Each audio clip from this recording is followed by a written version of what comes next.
আসসালামু আলাইকুম। বাংলাদেশ বেতার, গোপালগঞ্জ। খবর পড়ছি আবুল আহসান। বিএনপির নির্বাচনী প্রতিশ্রুতি অনুযায়ী পবিত্র ঈদ উল ফিতরের আগে পরীক্ষামূলকভাবে দেশের ৪,৯০৮টি মসজিদের ইমাম, মুয়াজ্জিন ও খাদেমদের মাসিক সম্মাননী দেওয়া শুরু করতে যাচ্ছে নতুন সরকার।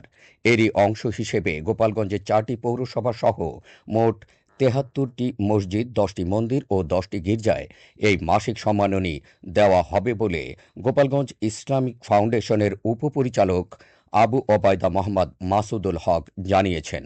উপপরিচালক জানান, সরকারি পরিকল্পনা অনুযায়ী ইমামরা মাসে ৫,০০০ টাকা, মুয়াজ্জিনেরা ৩,০০০ টাকা এবং খাদেমরা ২,০০০ টাকা করে সম্মানী পাবেন। মন্দিরের পুরোহিতরা পাবেন ৫,০০০ টাকা, সেবায়েত ৩,০০০ টাকা এবং গির্জার যাজকরা ৫,০০০ টাকা ও সহকারী যাজকরা ৩,০০০ টাকা করে সম্মানী পাবেন। উপপরিচালক আরও জানান, মাসিক সম্মানীর পাশাপাশি ধর্মীয় উৎসব উপলক্ষে বিশেষ ভাতাও দেওয়া হবে।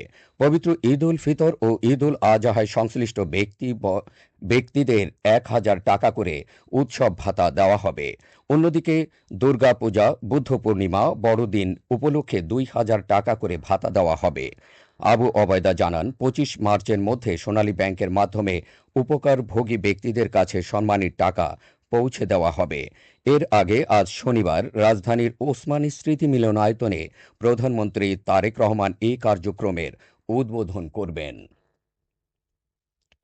পবিত্র ঈদ উল ফিতরকে সামনে রেখে মাদারীপুরের কালকিনি উপজেলায় ভিজিএফ কর্মসূচির আওতায় নিম্ন আয়ের মানুষের মাঝে গতকাল পৌরসভা কার্যালয় প্রাঙ্গণে চাল বিতরণ করা হয়েছে।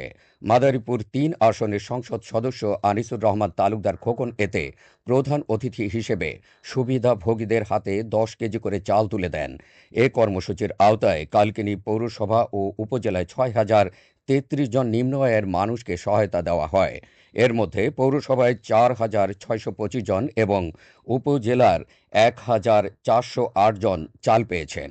কালকিনি উপজেলা নির্বাহী কর্মকর্তা সাইফুল আরেফিন, উপজেলা বিএনপির সভাপতি বীর মুক্তিযোদ্ধা ফজলুল হক ব্যাপারী, সাধারণ সম্পাদক এস.এম. মাহবুব হোসেন, কালকিনি পৌরসভার প্রকৌশলী রাকিব হাসান, পৌর প্রধান সহকারী ইসরাফিল সর্দার সহ স্থানীয় গণ্যমান্য ব্যক্তিবর্গ এ সময় উপস্থিত ছিলেন।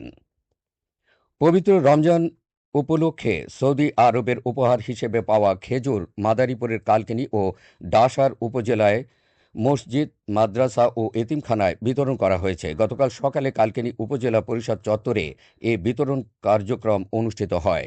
বিতরণ করে কালকিনি উপজেলা প্রকল্প বাস্তবায়ন কর্মকর্তা মোহাম্মদ মোজাহিদুল ইসলাম ও ডাসার উপজেলা প্রকল্প বাস্তবায়ন কর্মকর্তা মোহাম্মদ হাফিজুর রহমান সহ বিভিন্ন দপ্তরের কর্মকর্তারা এ সময় উপস্থিত ছিলেন। নড়াইলের লোহাগাড়া উপজেলার সারুলিয়া এলাকায় ট্রেনের নিচে কাটা পড়ে আমিনুর রহমান ওরফে চান মিয়া নামে এক বৃদ্ধের মৃত্যু হয়েছে।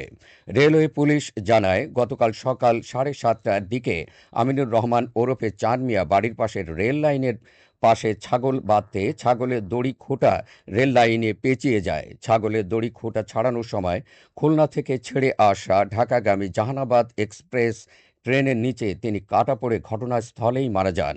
পরে স্থানীয় লোকজন দেখতে পেয়ে তার মরদেহ বাড়িতে নিয়ে আসে।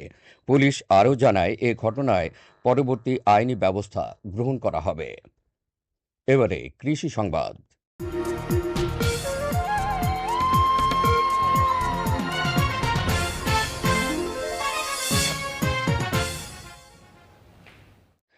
গোপালগঞ্জে এবছর ৪২ হেক্টর জমিতে তিল চাষের লক্ষ্যমাত্রা নির্ধারণ করা হয়েছে। জেলা কৃষি বিভাগ জানিয়েছে, জেলায় এবছর হেক্টর প্রতি ১.২ মেট্রিক টন হিসেবে ৪৭ মেট্রিক টন তিল উৎপাদনের লক্ষ্যমাত্রা নির্ধারণ করা হয়েছে।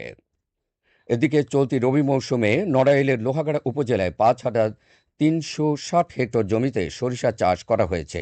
লোহাগাড়া উপজেলা কৃষি সম্প্রসারণ অধিদপ্তর জানিয়েছে, উপজেলার মৌসুমে ৭,৩৪৩ মেট্রিক টন সরিষা উৎপাদনের লক্ষ্যমাত্রা ধরা হয়েছে। সরিষা চাষের জন্য উপজেলা কৃষি সম্প্রসারণ অধিদপ্তর কৃষকদের মাঝে প্রয়োজনীয় বীজ, সার, কীটনাশক সহ কৃষি উপকরণ সরবরাহ করছে। এছাড়াও সরকারি ও বাণিজ্যিক ব্যাংকগুলো কৃষকদের মাঝে প্রয়োজনীয় কৃষি ঋণ বিতরণ করছে। আগামী মৌসুমে সরিষা চাষাবাদ আরও বাড়বে বলে আশা উপজেলা কৃষি বিভাগের। জানিয়ে দিচ্ছি ইফতার ও সেহরির সময়সূচি। গোপালগঞ্জ ও এর পার্শ্ববর্তী এলাকার সময় অনুযায়ী আজকের ইফতার সন্ধে ৬টা বেজে ১৩ মিনিটে ও আগামীকালের সেহরির শেষ সময় ভোর ৪টা বেজে ৫১ মিনিটে। সবশেষে আবহাওয়া।